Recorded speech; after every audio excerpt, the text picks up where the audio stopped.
We think that, traditionally, you have a need for God and then God satisfies the need, right? And so what we're doing is we're kind of exposing the need. But it's funny, I mean, there's no story I love about two guys going down the street to the pub, right? They're going to Founders, whatever, and they're walking down, and there's this, Baptist church, and it has a sign that says, "Convert to Christianity and get $200, right? And I go, brilliant, because I don't have much money. It's going, okay, you go in, do the whole conversion thing, right? Become a Christian now. Get the $200 and we'll go down to the pub.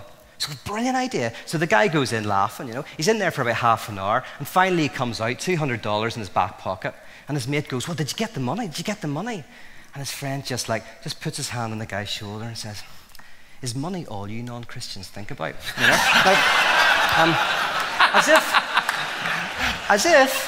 As if that selfish kind of desire for the money could lead to that substantive transformation. There's a great story. Can I tell one more and then I'll explain a point? I love this because in Northern Ireland, we have this story about the police force, and they were called the RUC, right? And it's a story about how the RUC got peace money to come over and train with the FBI and the CIA in America, okay? So they get on the plane, 12 of their finest, fly over, they land, and it's one of these team building things.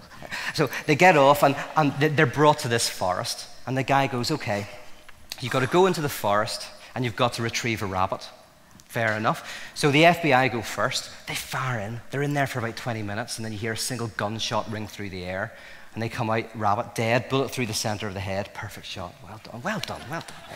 Next is the CIA, so they're all sunglasses and us, and they go in, quiet, nothing, don't hear a sound. You almost don't even know they're there, They're all, it's like they're invisible even when they're there. So they're in there for about an hour, and then you hear a single twig snap, and they come out with the rabbit, it's dead, not a mark on its body, they just found it like that, right? It was just lying there. So then the story goes, it's the RUC's turn. So they get their flat jackets on, they get their plastic bullet rounds, right? And they fire in there. And they're in there for ages. And eventually they come out, and the biggest guy is dragging a bear behind him. Yes, big smile on his face, And the guy goes, he says, "First of all," he says, "you were in there for 3 weeks, right?" And he says, "And secondly, that's not a rabbit, that's a bear." So the big RUC man just smiles, looks the bear into the eyes, and the bear starts to shake and goes, I'm a rabbit. Right?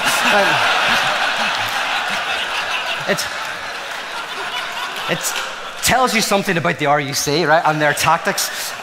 But, as if someone's fear can have a radical conversion. See if someone is seeking God because they're seeking eternal life. They're not seeking God, they're seeking eternal life. See if someone's seeking God because they're seeking meaning. They're not seeking God, they're seeking meaning. Right? Think about it like this. See if I'm single. Anybody want to?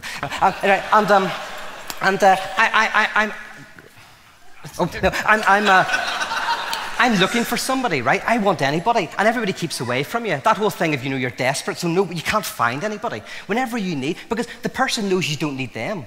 You need them to fulfill a certain need. Whether you want someone to make you feel good, you want someone to go to the cinema with, you want someone to fulfill a need, so everyone keeps away.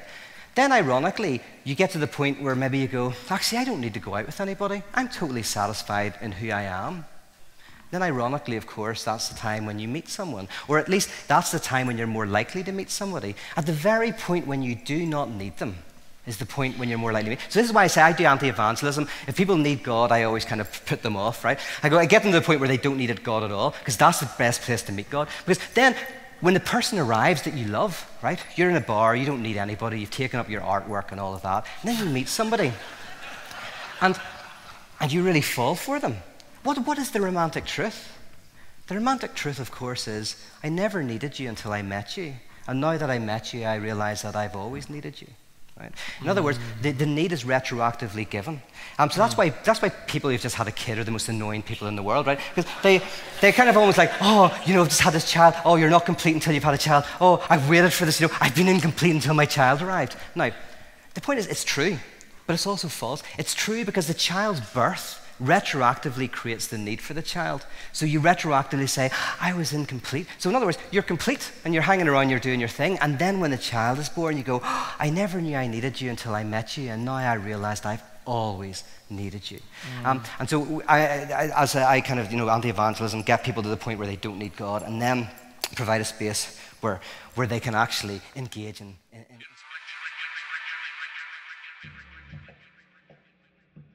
Insurrection.